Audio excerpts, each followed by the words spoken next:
Hi viewers, welcome to our channel. ప్రస్తుతం మనతో ఉన్నారు చలసాని శ్రీనివాస్ గారు. నమస్తే సార్. నమస్కారం అమర్నాథ్ రెడ్డి గారు. ఏంటి సమాచారం? రీసెంట్గా షర్మిల గారిది అంటే ఆ ఫ్లైట్ ఢిల్లీకి వెళ్తున్నటువంటి ఒక ఫ్లైట్ యొక్క డీటెయిల్స్ చూస్తే దాంట్లో సీఎం రమేష్ గారి ఫ్లైట్లో ఇడుపులపాయకి వచ్చి అక్కడి నుంచి ఢిల్లీకి వెళ్తున్నట్టుగా ఈ దీంట్లో ఉన్నటువంటి సమాచారం. దానికి సంబంధించినటువంటి పేర్లు కూడా ఎవరెవరు వెళ్తున్నారు అనేది దాదాపు కుటుంబ సభ్యులకు సంబంధించి 7 పేర్లు కూడా రాశారు. వైఎస్ విజయరెడ్డి గారు, వైఎస్ షర్మిలారెడ్డి గారు, వైఎస్ అంజలి రెడ్డి గారు, ఎం అనిల్ కుమార్ గారు, శ్రీనివాస్ అట్లూరి గారు, మాధవీలత అట్లూరి గారు, వీళ్ళందరూ సంబంధించి కూడా అంటే సీఎం రమేష్ గారి ఫ్లైట్లో ఆ ఫ్లైట్ అరేంజ్ చేయడం వెనక ఉద్దేశం ఏంది, దీన్ని వెనుక కర్త క్రియ చంద్రబాబు నాయుడు గారే ఉన్నారా? రీసెంట్గా డీకే శివకుమార్ గారిని కలిసిన సంఘటన కూడా యాదృచ్ఛికంగా కలిశారు అన్నారు, కానీ ఆ యాదృచ్ఛికాన్ని కూడా ఈ రకంగా ఏర్పాటు చేసుకున్నారు అనేటువంటిది ఒక టాక్ కూడా వస్తుంది. అసలు టోటల్ ఎపిసోడ్కి సంబంధించి ఏం చెప్తారు శ్రీనివాస్ గారు? ఆ ఫ్లైట్ జనరల్గా అద్దెకిస్తారండి. ఆయన అద్దెకిచ్చే ఫ్లైట్ ఎవరైనా తీసుకోవచ్చు, కానీ మీరంతా కూడా నిన్నది మనం చూడలేక మీరంతా కూడా కొట్టిపాడేలేము. రామ్ గోపాల్ వర్మ గారు వ్యూహం సినిమా పార్ట్ 1, 2, 3 తీస్తే చంద్రబాబు నాయుడు గారు వ్యూహం 3, 4, 5 కూడా తీసే ఆ కెపాసిటీ ఉంది కనుక ఆయన ఎందుకంటానంటే అండి, అది ప్రాబ్లీ మరి వెనకమాల ఉండొచ్చేమో తెలియదు నాకు. ఎందుకంటే లోకేష్ గారికి క్రిస్మస్ గిఫ్ట్ పంపించడం, 24లో శుభం జరగాలని కోరుకుంటున్నాను from YS family to Nara family, ఈ కొత్త బంధం పంపించడం, ఇవన్నీ కనపడతా ఉంటే అంటే నేను అనేది మనం వాళ్ళిద్దరూ ఏం మాట్లాడుకున్నారని మనం కిట్లో చూసి మాట్లాడలేం కదండి. నేను ఆ శక్తి మీ జర్నలిస్టులుగా ఉంది. బట్ డెఫినెట్గా మీ ఇవన్నీ గమనిస్తూ ఉంటే డెఫినెట్గా చంద్రబాబు నాయుడు గారు ఒక అస్త్రంగా చేసే ప్రయత్నం ఆయన చేస్తారు, రాజకీయాలు చేస్తున్నారు కాబట్టి, ఆయన చేయట్లేదు కాబట్టి. అందువల్ల విచిత్రం ఏంటంటే మొట్టమొదటిసారి నందమూరి వారు కానీ నారా కానీ వీళ్ళ కుటుంబాల్లో చాలా భేదాభిప్రాయాలు ఉన్నాయి. నారా రామ్మూర్తి నాయుడు గారు అసలు టికెట్ ఇవ్వకూడదని చంద్రబాబు నాయుడు గారు ప్రయత్నించారని, నేను లక్ష్మీభారత్ గారి ఆ రోజు ఇచ్చారని మీకు తెలుసండి. తర్వాత రెండోసారి కూడా టికెట్ ఇష్యూస్, చాలా ఇష్యూస్ అని. ఆ తర్వాత హరికృష్ణ గారు మీకు తెలుసు, మొట్టమొదటి వివరించారు. నిజాయితీ నిబద్ధత ఉన్న వ్యక్తుల్లో హరికృష్ణ గారు ఒకళ్ళు, హోంగారిటీ సరే. తర్వాత పార్టీ పెట్టారు, విఫలమయ్యారు. ఆ తర్వాత లక్ష్మీభారత్ గారి గురించి నేను చెప్పక్కర్లేదు, పక్కన పెడదాం కొంచెం వారి సంగతి. అలాగే దగ్గుబాటి వెంకటేశ్వరరావు గారు 2019 ఎన్నికల్లో వైఎస్ఆర్ కాంగ్రెస్ పార్టీ తరఫున పోటీ చేశారు. వారి మిస్సెస్ ఉత్తర భారతీయ జనతా పార్టీలో ఉన్నారు. వాళ్ళ అబ్బాయికి చేద్దామని చూశారు కానీ కుదరక చేశారు. కానీ ఎప్పుడు వైఎస్ కుటుంబ సభ్యుల విషయంలో వారు కానీ మీకు తెలుసు, వెంకటరెడ్డి గారి పైన వాళ్ళు ఎక్కడా కూడా ఒక్క మనిషి వెళ్ళి పక్క దాంట్లో ఓన్లీ సునీత రెడ్డి గారు హస్బెండ్ ఒకప్పుడు టికెట్ తెలుగుదేశం పేట టికెట్ అని చెప్పి ఇప్పుడు వార్తలు వచ్చినాయి. మీరు అన్ని నెట్లో ఉన్నాయి. నెట్లో ఉంటాయి. పెద్ద ముందు ఎవరు కీర్తిశేషులు వివేకానంద రెడ్డి గారి కుటుంబ సభ్యులు అప్పుడు వీళ్ళని, వివేకానంద రెడ్డి గారు మాత్రం ఆ రోజు కాంగ్రెస్లో కొనసాగారు. ఏకంగా దివంగత నేత రాజశేఖర రెడ్డి గారి సతీమణి పోటీ చేసిన కాన్స్టిట్యూన్సీ మీరు చూశారు, ఏం చేశారు కూడా ఆయన. తర్వాత మళ్ళీ దీంట్లోకి వచ్చారు. ఎక్సెప్ట్ అది ఒక్క ఎపిసోడ్ తప్ప ఎవరు జరిగి, ఇది మాత్రం వాళ్ళ షర్మిల గారు విషయంలో వారు కాంగ్రెస్ కనుక వెళ్ళి ఇది కనుక చేస్తే మాత్రం ఇది నైతికంగా జగన్మోహన్ రెడ్డి గారికి దెబ్బతవుతుందండి. ఇది మాత్రం సత్యం, నైతికంగా. ఓకే, డెఫినెట్గా. అంటే ఇప్పుడు ఒక పక్క షర్మిల గారేమో నేను ఆంధ్ర పాలిటిక్స్లోకి వెళ్ళను, నాకు తెలంగాణలో పార్టీని విలీనం చేస్తాను, ఏదో ఒక రాష్ట్రం నుంచి నాకు రాజ్యసభ సీట్ ఇవ్వండి అనేటువంటి వార్తలు బయటకు వస్తూ ఉన్నాయి. అది ఎంతవరకు నిజం అనేది మనకి కరెక్ట్గా తెలియదు. కానీ మరో పక్క చంద్రబాబు నాయుడు గారు షర్మిల గారిని ఏపీ రాజకీయాల్లోకి త్రూ కాంగ్రెస్ తీసుకురావాలి, అక్కడ యాక్టివేట్ చేయాలి, తద్వారా జగన్మోహన్ రెడ్డి గారికి ఉన్నటువంటి వ్యతిరేక ఓటును చీల్చాలి, అన్నకి గండి కొట్టాలి అనేటువంటిది చంద్రబాబు నాయుడు గారు చేస్తున్నారు. ఈ బ్యాక్గ్రౌండ్ వర్క్ అంతా చంద్రబాబు నాయుడు చేస్తున్నారు అనేటువంటిది ఇప్పుడు మీరు చెప్తున్న మాటలు బట్టి కూడా అర్థమవుతున్నటువంటి విషయం. రామ్మూర్తి నాయుడు గారు లాక్కుని చంద్రబాబు నాయుడు గారు దెబ్బ కొట్టాలి, అప్పుడు ఎలా చేశారు, ఇప్పుడు అలాంటిది అనుకోవచ్చు. కానీ మీరు చెప్తున్నారు. కానీ చంద్రబాబు నాయుడు గారు ఒక పక్క జనసేనతో పొత్తులో ఉన్నారు, జనసేన బీజేపీతో పొత్తులో ఉంది. రీసెంట్గా జరిగినటువంటి తెలంగాణ ఎలక్షన్స్లో చూసుకుంటే బీజేపీ జనసేన కలిసి ఇక్కడ కొన్ని సీట్లు కూడా పంచుకొని పోటీ చేసిన పరిస్థితి కూడా చూసాము. కానీ ఇప్పుడు తెలంగాణ వదిలేసిన తర్వాత ఆంధ్ర రాష్ట్ర రాజకీయాల్లో మళ్ళీ బీజేపీ కూడా మేము టీడీపీ జనసేనతో కలిసి ముందుకెళ్తాము అనేటువంటిది ఢిల్లీ నుంచి వస్తున్నటువంటి సంకేతాలు కూడా. అంటే చంద్రబాబు నాయుడు గారు కాంగ్రెస్ వైపు అడుగులు వేస్తున్నారు అని చెప్పి భయపెట్టడానికి బీజేపీ చేస్తున్నటువంటి డ్రామా అంటారు ఇది. అసలు ఈ పొత్తులు ఏ విధంగా ఉండబోతున్నాయి, అసలు ఏం చెప్తారు ఈ ఓవరాల్గా ఈ పొత్తులకు సంబంధించి? ఓ సినిమా యాక్టర్ పృథ్వీ ఓ సినిమాలో యాక్ట్ చేస్తాడు, వాళ్ళ కుటుంబాలని ఆయన 3-4 కుటుంబాలను పరిచయం చేస్తారు. మీరు చాలా ఆశ్చర్యంగా అనుకున్నది, అది లక్షల మిలియన్స్లో అది ట్రోల్ అయింది. వీళ్ళు ఈ భార్య ఇదే మొత్తం ఎవరికి అర్థం కాదండి. ప్రస్తుతం ఆంధ్రప్రదేశ్లో రాజకీయాల్లో జనసేన అటు బీజేపీని వివాహం చేసుకుంది, కంటిన్యూ చేసుకుంటా ఉన్నారు. అక్కడే తెలంగాణలో కూడా కాపురం పెట్టారు. ఇక్కడ తెలుగుదేశం పార్టీ బీజేపీకి దీనికి సమదూరం అని మనం మాట్లాడారు. ఎన్డీఏకి ఇండియా కూటమికి ఎవరు లోకేష్ గారు మాట్లాడారు. ఇప్పుడు వాళ్ళతో వెళ్తే సిపిఐ పార్టీ కూడా తెలుగుదేశంతోనే కలిసి ఉద్యమాలు చేసింది, వాళ్ళు కూడా కలిసి పోటీ చేయవచ్చు, గట్టిగానే పోరాడారు. వీళ్ళ ఇష్యూలో మళ్ళీ కాంగ్రెస్ పార్టీని వాడుకుంటాం అనేది రేవంత్ రెడ్డి గారు ఎవరు అనుకున్నా ఎవరు కాదనుకున్నా చంద్రబాబు నాయుడు గారితో బాగానే ఉంటారు 100%. అది ఇవాళ ఇది చాలా ఇప్పుడు షర్మిల గారు రాజశేఖర రెడ్డి గారి కుమార్తెగా ధైర్యంతో అనేక అవమానాలు ఎదుర్కొని ఇప్పుడు ఆంధ్రప్రదేశ్లో నుంచి గట్టిగా రాలేదు, కానీ తెలంగాణలో జరిగినప్పుడు చాలా ఇబ్బందులు జరిగినాయి.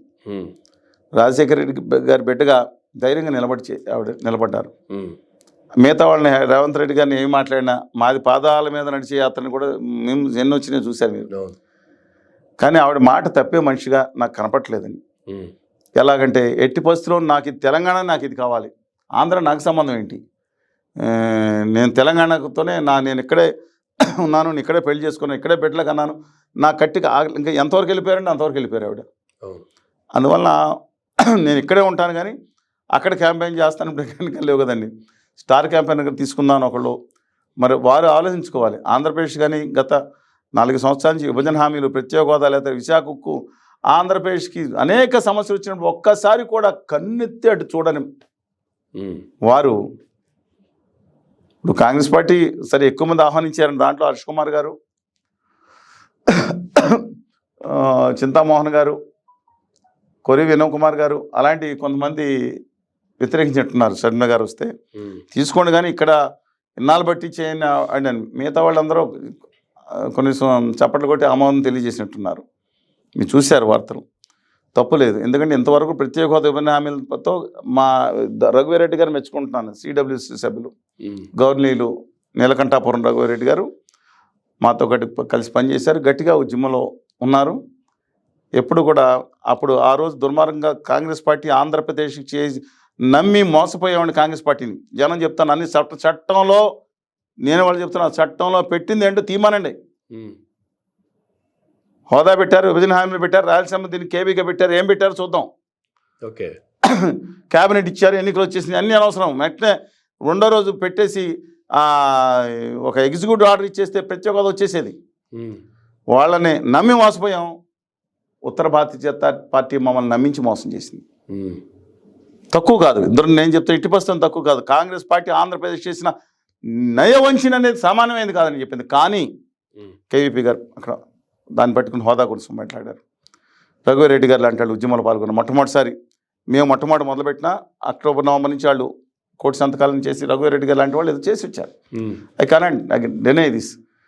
కానీ విచిత్రం ఏంటంటే రాహుల్ గాంధీ గారు వస్తే నల్ల జెండాలు ఎగరేమని చెప్పారు.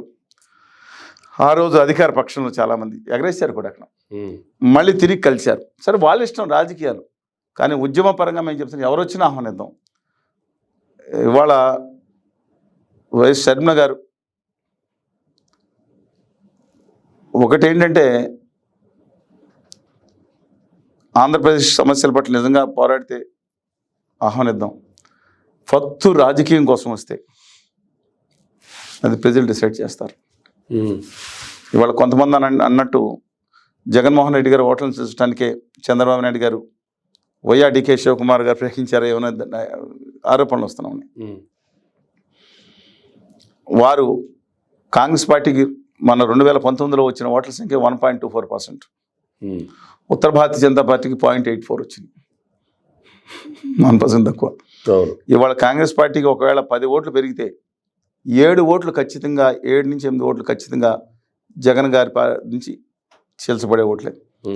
ఇవాళ వైఎస్ఆర్ కాంగ్రెస్ పార్టీ అనేది మోస్ట్లీ కాంగ్రెస్ పార్టీకి రూపాంతరం చెందింది, వాళ్ళు అభిమానం లేదన్నా కానీ. ఇవాళ తిరిగి ఈ విధంగా వస్తే ఎందుకంటే అక్కడ అసంతృప్తి ఎమ్మెల్యేలు ఆర్కే గారు ఇప్పటికే ప్రకటించారు, నేను షర్మిల గారితో వెళ్తాను.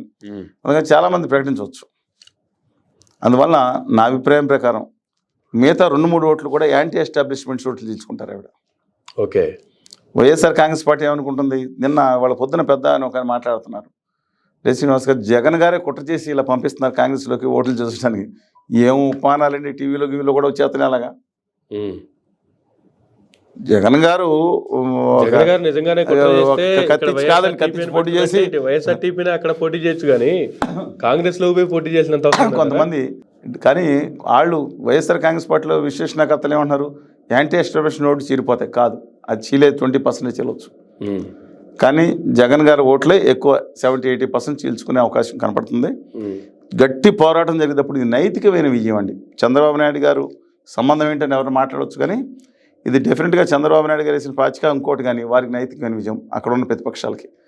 జగన్మోహన్ రెడ్డి గారికి మానసికంగా తెప్ప, ఆయన గట్టివాడు నిలబడ్డ డెఫినెట్ విషయం, ఐఎమ్ నాట్ డినైయింగ్ దట్. లోతుగా ఆలోచిస్తే మాత్రం 2029లో తెలుగుదేశం పార్టీ మిత్రులు కొంతమంది మాట్లాడి ఇప్పుడు మేము చూడలేదని పర్మనెంట్గా వైకాపా డిలీట్ బటన్ నొక్కాల్సిందే. 2029 నాటికి కనీసం 20-30% చేస్తే ఇంకా పార్టీ ఉండదు. షర్మిల గారి దగ్గరికి వచ్చేస్తారు, ఆవిడ ఫేస్ చేయగలుగుతారు. జగన్మోహన్ రెడ్డి గారు పరదాలు వెనకమాల ఉన్నారు అని చెప్పి భాషలు వినపడుతున్నాయి, చూస్తున్నారు. జగన్మోహన్ రెడ్డి గారు ఇవాళ పరదాలు వెనకాలతో ఎందుకు దాక్కున్నారో తెలియదు అని చెప్పాలి. కానీ ఒకప్పుడు జగన్మోహన్ రెడ్డి గారు అది కాదు కదా, మనం మాట్లాడుకున్నాం. మీ దాంట్లో భయంకరంగా ట్రోల్ చేసి లక్షలో సర్క్యులేట్ చేశారు.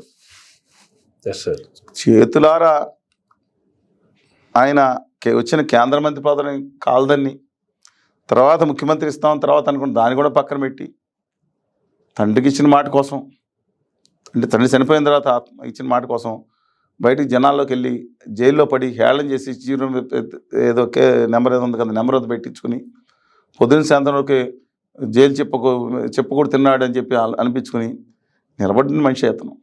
ఆయన గురించి నేను అనట్లేదు. కానీ ఇవాళ నేపథ్యంలో మాత్రం ఎందుకు వెనక్కి వెళ్ళిపోయారు, హోదా విభజన హామీలో 14,400 కోట్లు కొన్ని తప్ప ఎందుకు వెళ్ళిపోయారు అనేది ఆయన తెలియాలి. కేసుల విషయంలో ఉత్తర భారతీయ జనతా పార్టీ ఎవరిని స్పేర్ చేయదండి. ఇవాళ మొత్తం ఈ గేమ్లో గేమ్ ఆడిస్తుంది ఉత్తర భారతీయ జనతా పార్టీ. ఓకే. అంటే షర్మిల గారు తెలంగాణ తిరిగినప్పుడు తలుపు చెక్కతో రేవంత్ రెడ్డి గారిని కొట్టారు. ఏది దాని ఏమంటారు, కరవాలంతోనేమో కేసీఆర్ గారిని కేటీఆర్ గారిని కొట్టారు. ఉత్తర భారతీయ జనతా పార్టీ మాత్రం తోమలపాగుతో కొట్టారు. అంటే అంటారు కదా, తలుపు చెక్కతో తోమలపాగుతాం సమాచారం. ఎందుకనేది అందరూ ఇక్కడందరూ విమర్శిస్తే 2-3 మాటలు మాట్లాడారు. అక్కడి నుంచి మళ్ళీ కాంగ్రెస్లోకి రేవంత్ రెడ్డి గారు ఆపారని చెప్పి ఆవిడ ఇంతవరకు అభినందనలు కూడా తెలియనట్టు నాకు తెలియదండి, మధ్యలో తెలియజేసేలేదు. తెలంగాణలో ఆవిడ కాంగ్రెస్ కోసం మద్దతు ఇచ్చిన తెలంగాణ ముఖ్యమంత్రి అయిన రేవంత్ రెడ్డి గారికి అభినందన తెలపలేదు గౌరవనీయురాలు షర్మిల గారు. మొదటి వరకు నేను చూసిన ఈ మధ్యన తెలియదండి. నారా లోకేష్ గారు తెలిపారు శుభాకాంక్షలు. రాజకీయాలు విచిత్రంగా ఉంటాయి. శాశ్వత శత్రులు శాశ్వత మిత్రులు ఉండరు. రాజకీయాల్లో మనం blood is thicker than water అనుకుంటాం, అది కూడా కనపట్టలేదు. చాలామంది చెప్తారు జగన్మోహన్ రెడ్డి గారి మీద షర్మిల గారికి వచ్చింది ఆస్తి తగాదాలని. వారు ఒక ఛానల్లో మాట్లాడతా ఏదో ఉన్నాయి మిగతాయి కూడా ఉంటాయి కదా అన్నారు. సరే, ఏమన్నా ఆస్తి తగాదాలు సెటిల్ అయితే మళ్ళీ ఒక మంత్రి ఎందుకు వెళ్ళిపోయారు వారు అక్కడి నుంచి అని చెప్పిన సందర్భం చెప్పండి. మీకు తెలిసిన ఎందుకు ఆ తెలంగాణకు వచ్చేసారు? అంటే వాళ్ళ అధికారంలోకి వచ్చారు, వాళ్ళ రాష్ట్రంలో వాళ్ళు చూసుకుంటున్నారు. నా చెల్లిని పక్కన పెట్టేశారు, అవసరం వచ్చింది వాడుకున్నారు, అవసరం తిరిగిపోయిన తర్వాత పక్కన పెట్టేశారు. సో నా అదృష్టాన్ని నేను పరీక్షించుకున్నాను తెలంగాణలో, నా పార్టీని అక్కడే పరీక్షించుకోవచ్చు కదా. అక్కడ పరీక్షించుకోవడానికి ఆల్రెడీ అన్న ఉన్నాడు కదా. మళ్ళీ ఇప్పుడు ఎందుకు వెళ్తున్నారు? ఇప్పుడు ఎందుకు వెళ్తున్నారు అనేది మీరు చెప్పాలి పెద్దలు. నేను అనుకుంటా ఉన్నాను for it is true and confirm. ఆస్తి తగాదాలు అక్కడ ఒక పదవి ఢిల్లీకి వెళ్తే మన ఎవరిలాగా కరుణానిధి గారి కుమార్తె కన్నిమూల గారి లాగా, లేదా కేసీఆర్ గారి కుమార్తె పార్లమెంట్ కవిత గారి లాగా ఆవిడ కూడా వెళ్ళాలని కోరుకుని ఉంటారు. తప్పు లేదు, శ్రమపడి తిరిగారు, అక్కడ ఇచ్చి ఉండరు ఆస్తి గారి.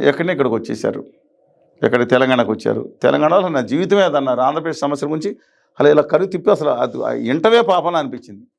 అది వాళ్ళ సమస్య, మా సమస్య ఏంటి అన్నారు. ఇవాళ ఆంధ్రప్రదేశ్లో ఆ రోజు అమరావతిని బూతులు తిట్టి చంద్రబాబు నాయుడు గారిని, బాలకృష్ణ గారిని కుటుంబం ఇంకా చెప్పాలంటే నేను చాలా అసభ్యంగా తిట్టిన వాళ్ళు ఇవాళ అరివీర భయంకరుల కింద పోరాడి టీవీల్లో అమరావతి గొప్పదని మాట్లాడి ఎక్కడ చూసినా చంద్రబాబు నాయుడు గారు గొప్పని కులాలను తిట్టినప్పుడు ఆ కులాన్ని పొగుడుతా ఇంకో కులాన్ని తిడతా ఉంటే వాళ్ళ కాళ్ళు కడిగి పాలతో సిద్ధంగా ఉండే రోజులు ఉన్నాయా లేవా అని అడుగుతున్నాను నేను. I'm questioning that. Yes sir.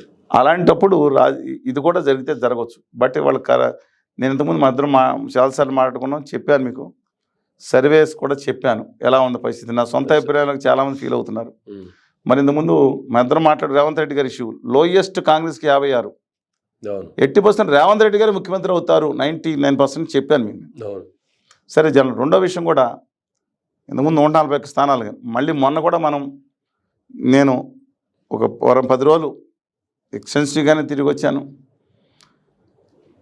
అక్కడ అంగన్వాడీ దాంట్లో పాల్గొన్నాం. వాళ్ళు చేసిన ధర్నాలో మున్సిపల్ కార్మికులు, అలాగే భూ చట్టం, అలాగే అనేక సమస్యలు ఆంధ్రప్రదేశ్లో అంతా. తాజా సమాచారం ప్రకారం కూడా శ్రీకాకుళం టు వెస్ట్ గోదావరి వారు 1 సైడ్ ఉంటుంది ప్రతిపక్షాలకి. వామపక్షాలు జనసేన తెలుగుదేశం పార్టీ కనుక పోటీ చేస్తే 68 స్థానాల్లో వారు 1 సైడ్ అండి. ఓకే. చిత్తూరు, కర్నూలు, కడపలో అత్యధిక స్థానాలు వైఎస్ఆర్ కాంగ్రెస్ పార్టీ నెగ్గుతుంది. దీంట్లో ఏమీ మార్పు లేదు. కృష్ణా, గుంటూరులో కూడా ప్రతిపక్షాలే అత్యధిక స్థానాలు నెగ్గుతాయి. నెల్లూరు, ప్రకాశం జిల్లాలో పోటీ ఉంటుంది, అత్యధిక స్థానాలు రావచ్చు, పోటీ ఉండొచ్చు. అనంతపురంలో మళ్ళీ ప్రతిపక్షాలు ఎక్కువ స్థానం వస్తాయి. ఈ అభిప్రాయం నాకు తాజాగా ఫస్ట్ వీక్ ఆఫ్ జనవరిలో కూడా ఈ అభిప్రాయం మార్పలేదు. రేవంత్ రెడ్డి గారు వచ్చేస్తాడనే ఫీలింగ్ ఎలా జరిగింది, అది కనుగోలు గారు ఒక ఆయన ఉన్నారు, ఆయన ఇవాళ రాబిన్ శర్మ టీము, ప్రశాంత్ కిషోర్ ఆయన, వీళ్ళందరూ ఇవాళ చంద్రబాబు నాయుడు గారికి పరోక్షంగా కానీ ప్రత్యక్షంగానే పనిచేసే కనపడతా ఉంది.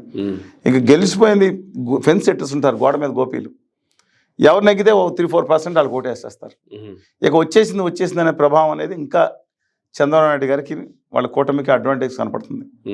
అందువల్ల జగన్మోహన్ రెడ్డి గారు అన్లెస్ సోషల్ పోలరైజేషన్ అయితే తప్ప, సోషల్ అంటే కమ్యూనిటీ పోలరైజేషన్, దాని గురించి మాట్లాడాల్సిన పరిస్థితి వచ్చినట్టు దురదృష్టకరం. కానీ కులం లేదని కళ్ళు మూసుకుని మనం మాట్లాడక ఆంధ్రప్రదేశ్లో ఉన్నాయి. కుల అభిమానం వాళ్ళ ఇష్టం అండి, దురభిమానం ఉండకూడదు, ద్వేషం హేయం అంటున్నాను నేను. అదొక ఇష్యూ వస్తే తప్ప,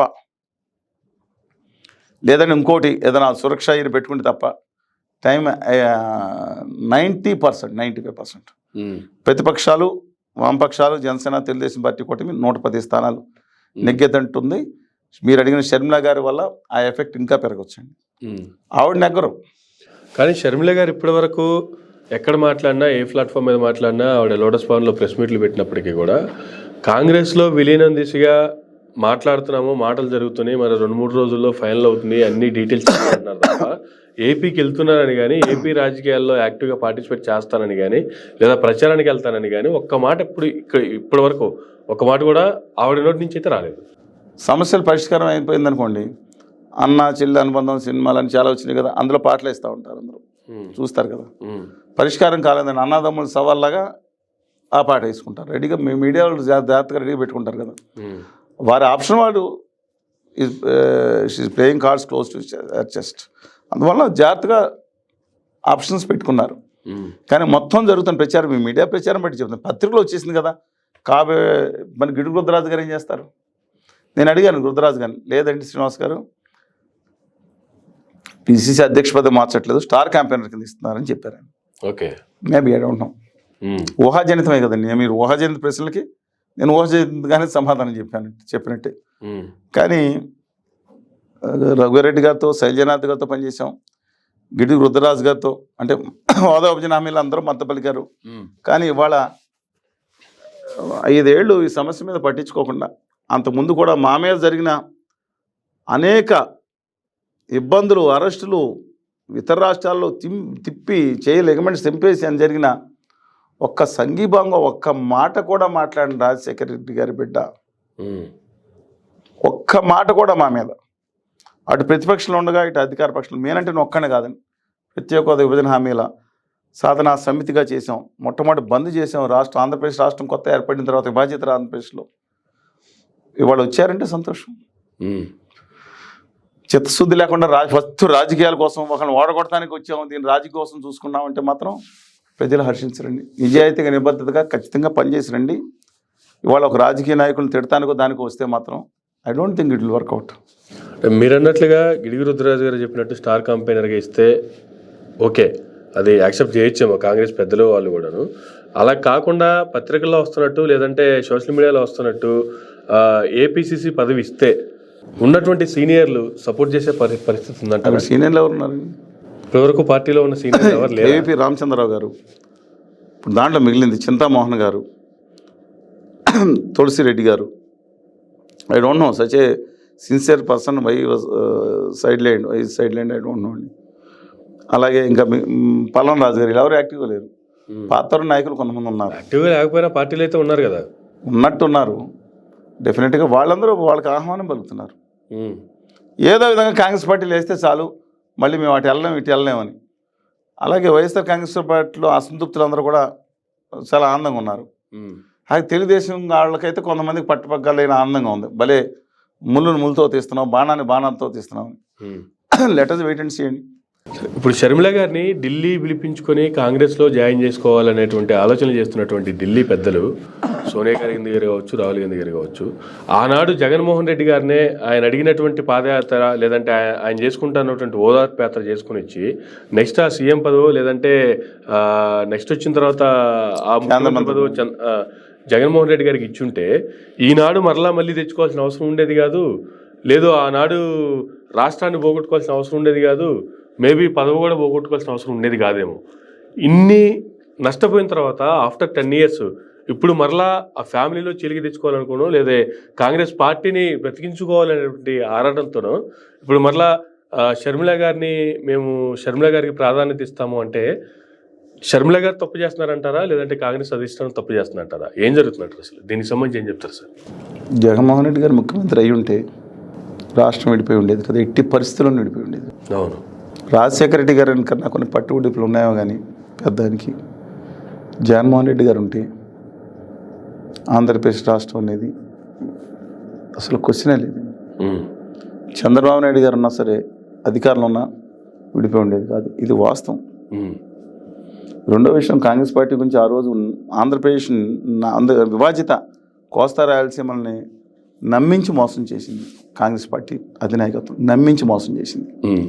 ఒకవేళ విభజన చేయాలనుకుంటే ప్రకటన చేసే ముందు ఆవిడ బర్త్డే రోజు ప్రకటన చేసింది ముందు కేసీఆర్ గారు దీక్షంగా అందరికీ తెలుసు, ఆయన చేసింది 14F కోసం. చూడండి అన్ని 14F వచ్చిందని మొదలుపెట్టారు. ఎవరికి ఉండవల్లి గారు చెప్పారు, ఇంకొకరు చెప్పారు, ఆయన చేసింది 14F గురించి రాష్ట్రం ఇచ్చేది తెలియకుండా అని. టీఆర్ఎస్ క్యాడర్ జయపాల్ రెడ్డి గారు కూడా ఒక రోజు ఆయన ఏం మాట్లాడారో చూశారు దీక్షల గురించి. ఆ రోజు నిజంగా నమ్మి మోసపోయామండి కాంగ్రెస్ పార్టీని. వాళ్ళకి చిత్తశుద్ధి ఏమైనా ఉంటే నిజంగా ఇవన్నీ పరిష్కరించి మేము చెప్పాం కదా, ఇవన్నీ పరిష్కరించి నేను హరిరామ్ గారు మా హర్ష గారు అనేక మంది ఎంపీలు వెళ్ళి సోనియా గాంధీ గారిని కలిసాం, మన్మోహన్ సింగ్ గారిని కలిసాం. ఆంధ్రప్రదేశ్కి తెలుగు జాతిని ఒక్కడ కొంచెం లేని పక్షంలో ఇలాంటి ముందే చేయండి. రాజధాని మీద హైదరాబాద్ మీద కానీ నీళ్లు కానీ నిధులు కానీ అన్నీ కన్ఫర్మేటివ్ పెట్టుకుని ఆలోచించండి అని చెప్పొచ్చామే.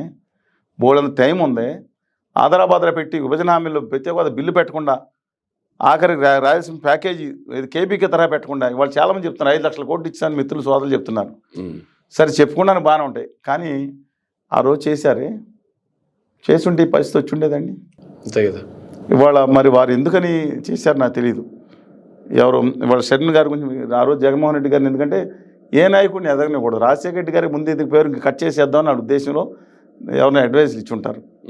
కానీ ఆ రోజు కిరణ్ కుమార్ రెడ్డి గారి ప్రభుత్వాన్ని కాపాడింది ఎవరు తెలుసు మీకు. అవిశ్వాస తీర్మానం పెట్టినప్పుడు ఎన్ని ఇష్యూస్ తెలుసు. కానీ ఒకటి మాత్రం సుస్పష్టం అండి, ఉత్తర భారతీయ జనతా పార్టీ వాళ్ళ మొట్టమొదటి కనపడే అత్యంత ప్రమాదకర పార్టీ. ఇవాళ చంద్రబాబు నాయుడు గారిని జైల్లో వేసినా వాళ్ళ హస్తం లేదనుకుంటాం, అది కరెక్ట్ కాదు. రేపు పొద్దున్న జగన్మోహన్ రెడ్డి గారిని కూడా అదే పరిస్థితి పట్టించిన వాళ్ళ హస్తం లేదనుకోవద్దు. కళ్యాణ్ గారితో వచ్చే పవర్ఫుల్ స్టార్ ఈజ్, అలాంటి ఆయనతో వాళ్ళు విషకౌగులో బంధించేశారు. ఇవాళ చంద్రబాబు నాయుడు గారిని 2018లో షర్మిల గారు వైఎస్ఆర్ కాంగ్రెస్ పార్టీతోనే ఉన్నారు. చంద్రబాబు నాయుడు గారితో అలయన్స్కి వెళ్ళింది కాంగ్రెస్ పార్టీ. కలిసి పోటీ చేసింది తెలంగాణలో. అవును. చాలామంది ఏంటంటే ఇంతకుముందు బూతులు తిట్టినాళ్ళు ఇప్పుడు అన్న సూపర్ అన్నాన్ని కాళ్ళు ముఖ్య బ్యాచ్ అయ్యారు. వాళ్ళ గురించి నేను మాట్లాడను. అప్పుడు ఇప్పుడు ఒకే విధంగా అలాంటి వాళ్ళు ఎలా ఉన్నామో సమస్య గురించి మాట్లాడుతుంది. వీళ్ళకి విలువలు లేని రాజకీయాలు, విలువలు లేని రాజకీయాలు వచ్చినాయండి వాళ్ళ పరిస్థితి. సార్ ఇవాళ మళ్ళీ ఏదో ఒకటి రివైవ్ అవుతుంది ఆంధ్రప్రదేశ్లో మరి అని చెప్పి ఆలోచిస్తున్నాను. నేను ఒకటే కోరుతున్నాను, రివైవ్ కావడానికి నేను రాహుల్ గాంధీ గారి మీద ఒక ఆశ ఉంది. ఆయన ఢిల్లీలో మా సభలో మనం పాల్గొన్నప్పుడు అందరం ఆయన హామీ ఇచ్చారు. మన భారత్ జోడో యాత్ర సందర్భంగా కలిసి చెప్పొచ్చాను. ఇవన్నీ చూసుకుంటే మాత్రం డెఫినెట్గా వాళ్ళు మళ్ళీ తిరిగి ఏ విధంగానే రివైవ్ అవ్వాలని చూస్తున్నారు.